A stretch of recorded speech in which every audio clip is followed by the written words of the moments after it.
再过来是中华二水有一间环保材料的工厂，内部的钢线起薄，甲这个墙围啊、甲窗仔门绑架是真正力，有2个员工来烧烫伤。另外，和美当地信用中心金山宫火烧厝，这个大火是烧到半天红。庙婆为着要救神像，手指头啊烧着伤，看到庙师烧了了，是真伤心。拉进去一点，拉进去一点。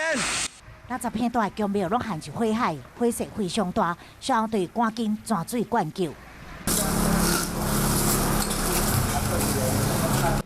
火势控制了后，几间庙寺已经烧到到处拢乌起啊！赶来到现场的庙婆，伊想要抢救，所以火伤大，手受伤。看到这款情形，流目屎。庙内服侍有天上圣庙、文昌帝君，是和美当地信仰中心。为什么会导火？主要怀疑是电线老旧所引起的。另外，第二水的这间环保工厂疑似钢线问题，造成起爆意外。第四工厂的外墙柜拢炸飞去。